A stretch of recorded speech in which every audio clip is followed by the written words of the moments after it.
It's do or die for the Calgary Flames as they play at home against the Edmonton Oilers in less than 2 hours' time. Down 3-1 in the playoff series, losing tonight would mean the end of the Battle of Alberta. We're joined now by the CBC's Aaron Collins. So, Aaron, what's the mood like where you are in Calgary tonight? A little nerve-wracking? Yeah, definitely a little nerve-wracking here, but I think you can generally say, Andrew, it's excitement right across the province.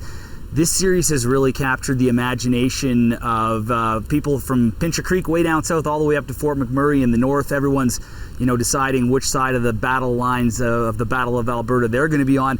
It takes everyone back to the 90s. There's a real excitement across the province. And you're right, I think it's a different kind of excitement if you're here in Calgary, and if you're a Calgary supporter, backs against the wall, this could be the end of your playoff run. Or if you're up in Edmonton, excited about maybe going on to meet whoever comes out of that St. Louis, Colorado series. Although if it's Colorado, you might not be that excited once you get there. So tons of excitement, and you can see it because obviously behind me, the Saddledome is going to be rocking tonight. It'll be full, but there's also the Red Lot, a giant parking lot outside the stadium. It's going to be full up too. And in Edmonton, there's not even a game tonight, but they're filling their stadium as well, not to mention all the bars and living rooms across the province. It's the only show in the province tonight, Andrew. Yeah, pretty exciting. Okay, so which players will you be watching out for tonight, Aaron?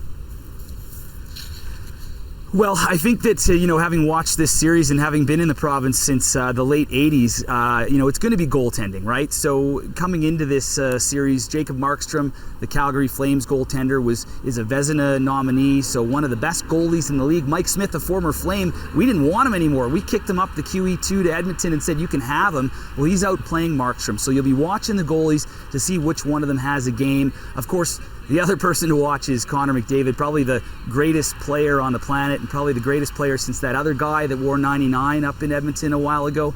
So, you're going to be watching Connor McDavid, and I think maybe a name not as familiar here in Calgary, defenseman Chris Tanev. So he was out for the first few games of the series with an injury that he had in the Dallas series.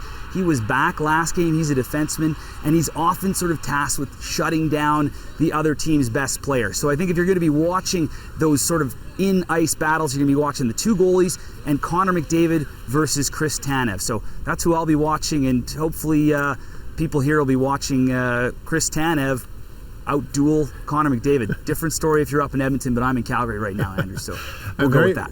Okay, very quickly, Aaron, so Calgary, Edmonton, about the same size and population, then there's the rest of Alberta that's also into this.